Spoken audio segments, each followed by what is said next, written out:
तीन चीजों पर ये लाठीचार्ज पर तो है ही, तीन और चीजों पर उनको स्पेशली ऑब्जेक्शन है, स्टूडेंट्स को भी और अपोजिशन की पार्टियों को भी। एक तो पैलेट गन चली, तो दिल्ली में स्टूडेंट्स पर पैलेट गन चलाने का क्या मतलब था। एक बिहार में वो AK-47 वाला मामला आया, और एक मैं नई चीज सुन रहा हूं, मैंने अभी तक देखा नहीं कभी कहीं भारत में पुलिस को ऐसे क्राउड कंट्रोल के वेपन्स इस्तेमाल करते हुए, कुछ इलेक्ट्रिक बेटन या कुछ समथिंग वैसा, कुछ इलेक्ट्रिक झटका जिससे लग जाए बिजली का झटका, ऐसा कोई। लेकिन वो चर्चा तो चल रही थी कि कुछ वो कीले हैं और वो उस तरह के बैटन, वो तो गलत साबित हो गया कि वो डंडों पे कीले लगा के कर रहे थे, वो तो गलत साबित हो गया।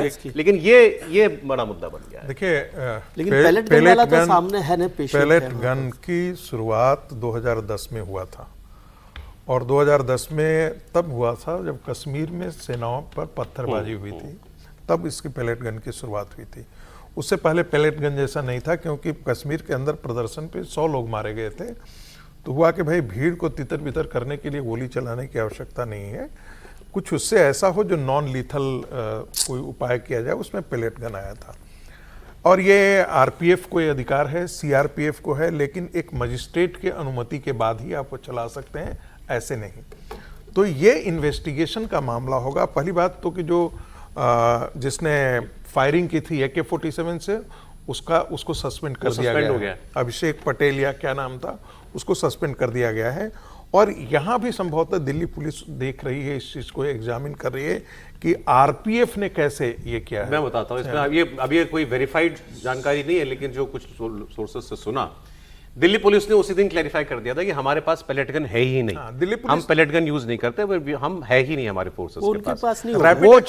वो जो कश्मीर से कुछ बटालियंस दिल्ली बुलाई गई थी, उनके पास थी। उनके पास कहा ना, वो मे बी उनमें से किसी ने यूज किया rapid action, but it is unverified again कि कोई सपोर्ट कर। अगेन रैपिड जो सूत्रों से खबर लगी है कि रैपिड एक्शन जो फोर्स है उसमें से किसी ने जाया।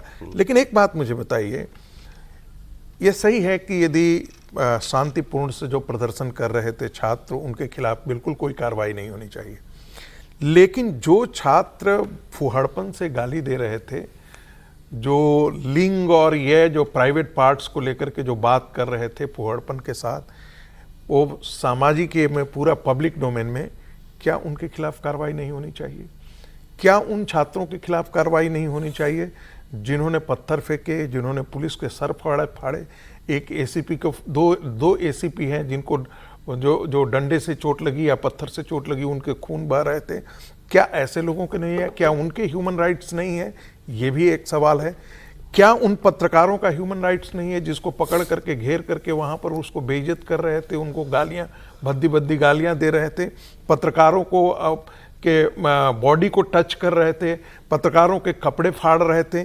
क्या उन आंदोलन में भाग उन लिए हुए के खिलाफ भी कोई कार्रवाई नहीं होनी चाहिए? सिवान के अंदर कही जा रही ये प्रियंका गांधी वाड्रा कर रही हैं कि छात्रों के खिलाफ लोग पूछ रहे हैं, उनको बुलाया जा रहा है पुलिस स्टेशन। तो क्या इसका मतलब है कि राहुल गांधी प्रधानमंत्री के खिलाफ जितनी भद्दी अश्लील गालियां दी गई है, उन सबको एंडोर्स करते हैं? प्रियंका गांधी क्या अपनी बेटी के सामने वो सारे भद्दे सुनना चाहेंगी? वो सारे वीडियो उनको भेज दिया जाना चाहिए प्रियंका गांधी को कि आप अपने परिवार के साथ, आप अपने बेटी के साथ, बच्चों के साथ एक आप इसकी जिम्मेदारी आप अपोजिशन पे क्यों डाल रहे हैं?